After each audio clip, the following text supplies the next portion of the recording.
I'm Carol Warren, and today I want to share with you a lesson titled, I Further Declare, a Closer Look at the Emancipation Proclamation. This lesson is created for grades 5, and it will take 2 class periods. The overview of this lesson is that we recognize the importance of the Emancipation Proclamation in our country's history, but there are some misconceptions about that document, and we want our students to be able to understand it completely and correctly because it is a very important document. And our purpose, again, the students will learn about the Emancipation Proclamation, but one particular part of it that was very important to African Americans who wanted to join the fight against slavery. Our materials include the book, Hold the Flag High by Katherine Clinton, some student worksheets, the Emancipation Proclamation itself, and the map, the United States during the Civil War. Our objectives for the lesson are for our students to be able to identify sectionalism, which has to do with geography and regions, between the North and South that was a cause of the Civil War. Also, reasons why the Emancipation Proclamation was important, and character traits, which are important to preserve our democracy. Now, we are going to be reading certain parts of the book, but we do want our students to have some background knowledge, and so we expect that the students have an understanding of some of the factors that led to the Civil War. You may have learned those from a textbook or other sources. But in our first part of the lesson, we'll just do some time reviewing what some of those factors are. You see them listed here. They have to do, of course, with slavery, sectionalism, and the different way of life between the North and the South. So if your students have not had this type of information before, do spend some time making sure they understand that. Tell them that they're going to be learning more about the North and the South as regions and how they are very different regions. And during the Civil War, they had great differences that eventually led to that war. Now, worksheet number 1 that you're going to give them is actually a worksheet that talks about some of the human factors in both the North and the South. And basically, the students are going to look at these particular factors and decide, do they represent the North or do they represent the South? You'll see things such as slavery, the expansion of slavery, also how the people lived, whether it was living in the rural areas or a city, and also some information about the way they viewed the federal government.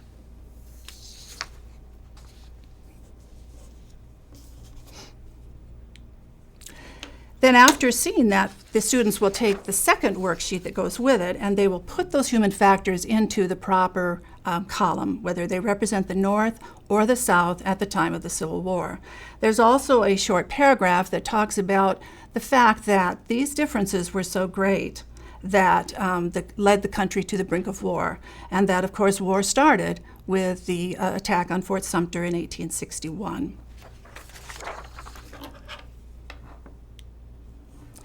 Remind the students that, of course, one of the main or great causes of the Civil War was the disagreement over slavery.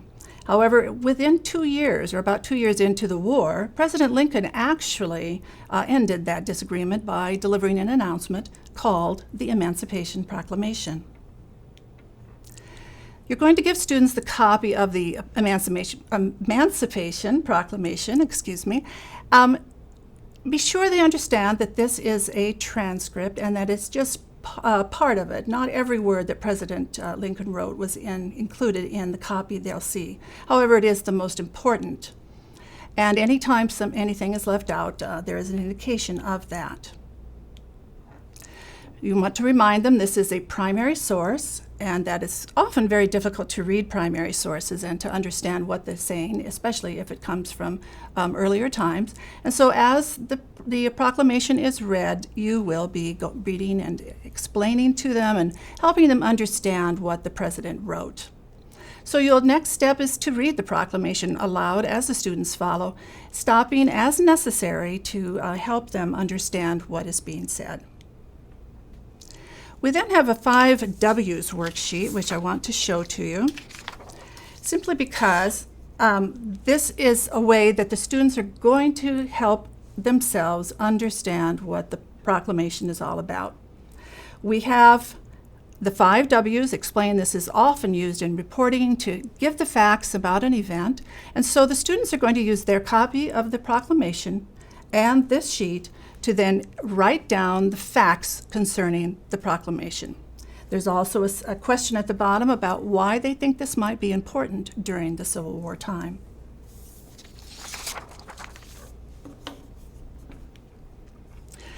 The end of this session then is to collect this and save the proclamation for use in the next session. But you want to be sure that they understand the next session you'll continue to learn about the Emancipation Proclamation and something else about it that a lot of people do not understand or remember. So we're beginning our second session. Using our proclamation, you're going to review what they've learned in session 1. There are 2 things that it's very important for the students to understand and know about the proclamation.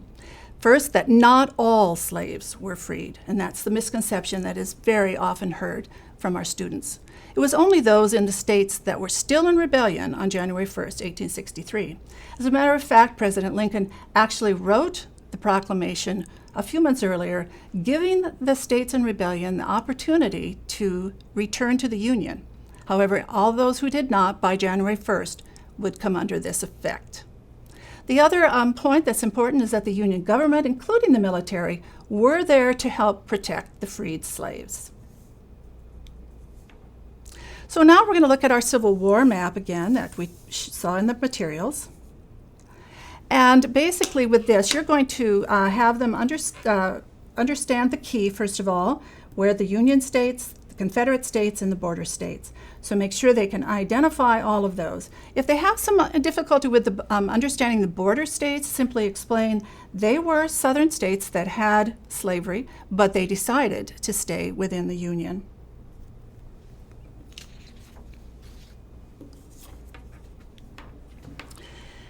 The next thing we're going to do, keeping the map there so they can see what the Confederate states are, we're going to go back to the proclamation and look at the portion of it that identifies the states that are going to be considered in rebellion at the time January 1st arrives.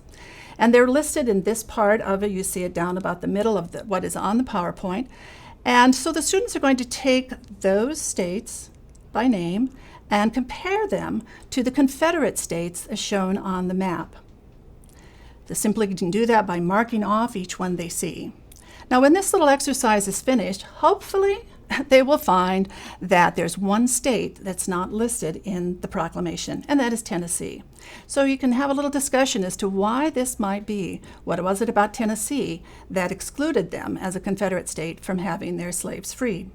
Well, at the end of the discussion, you can make sure that they have the correct answer, which is that Tennessee was under Northern or Union control at that time, and therefore no longer considered to be in rebellion. So moving on with the Emancipation Proclamation, we're going to share with the students that there was still another lesser-known result of the Emancipation Proclamation, and that the book that you'll be hearing in a little bit actually retells true events that occurred because of the Emancipation Proclamation.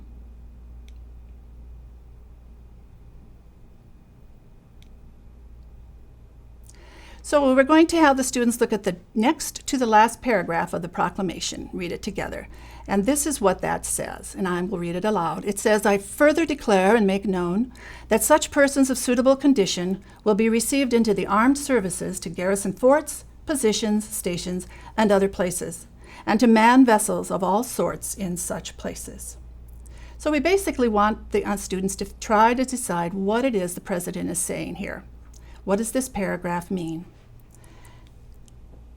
And basically it is that former slaves, including free blacks, could now join the Army or Navy and fight for the Union.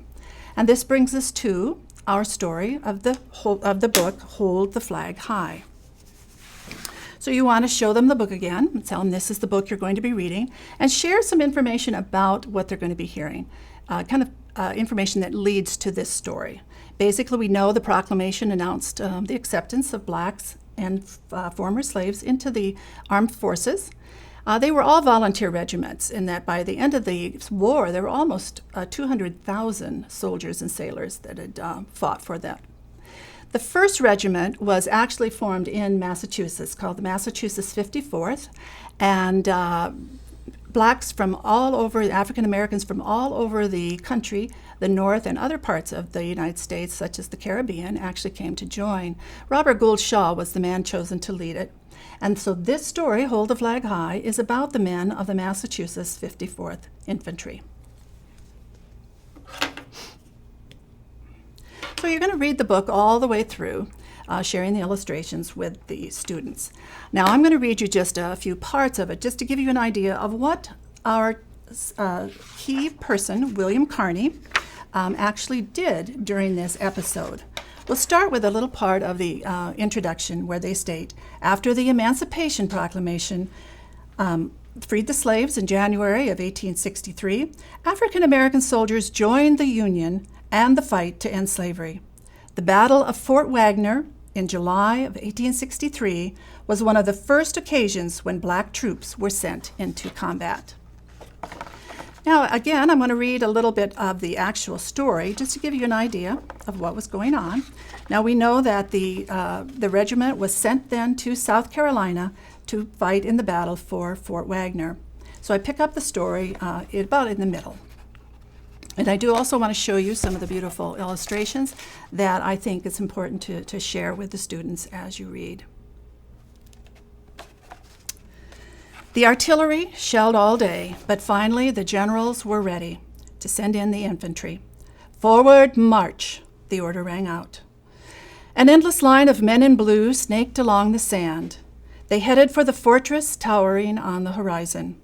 Ned, the drummer boy, solemnly drummed out the beat footfalls and drumsticks in syncopation. He glanced at the flag snapping in the stiff breeze. The gulls gently swooped as waves lapped the shore.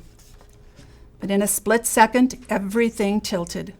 Cannonballs pounded the ground. Bullets pelted helter-skelter. A greenish-yellow glow of smoke rose at the same time that bodies began to fall. Streams of blood flowed into the foam, washing out to the sea. The metallic taste in Carney's mouth mixed with the fear rising in his throat. There's another one of the illustrations. Ned could barely hear the drum over the roar. Then a shell exploded behind him, and he fell to his knees. His heartbeat pounded in his ears as he tried to get his bearings. Uninjured but dazed, Ned scanned the horizon. Far above, he could see Colonel Shaw, lit by the firelight from exploding shells.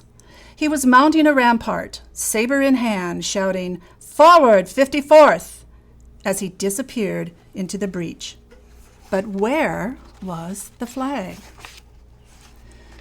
Carney felt a burning sensation as a bullet tore through his flesh. Just ahead, the soldier carrying Old Glory staggered to a halt, shot dead by a Confederate sharpshooter. As he sank toward the ground, Carney plunged forward to catch the falling flag. He lifted the banner above his head, and 2 more shots slammed into him. Fighting the pain, the sergeant triumphantly raised the stars and stripes over Fort Wagner's ramparts. The flag would show Ned and the others the way.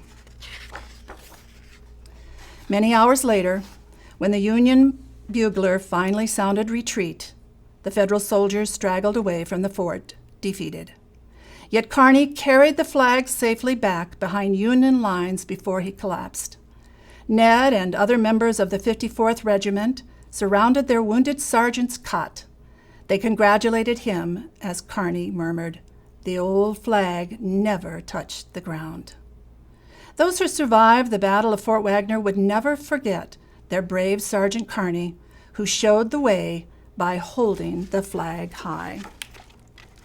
Now, Sergeant Carney was one of the few black officers in the regiment. So even though the Union Army did meet defeat, they also lost their leader, They still had reason to be proud, and they were very proud of what they had done for their country. Now, at the back of the book, I also want you to share with the students a photo of William Carney holding the flag on this side. And make sure they remember that this is a primary source document. And there's also an epilogue that tells a little bit more about what happened later in this event. I'll read that very quickly. Confederate troops held their position and declared victory at Fort Wagner on July 19, 1863. However, the Massachusetts 54th Regiment took great pride in their performance, tested in battle. Long after the Civil War had ended, Sergeant Carney appeared in Boston in 1897 at an unveiling ceremony. A monument for Colonel Robert Gould Shaw, who lost his life at Fort Wagner, was being dedicated. Carney and other members of the 54th had contributed funds to erect an impressive bronze memorial honoring their fallen leader. As this solemn occasion, Carney received a standing ovation. His courageous act to preserve the flag was a tribute to those who died to defend it. William H. Carney was eventually awarded the Congressional Medal of Honor, the first African American to earn this tribute.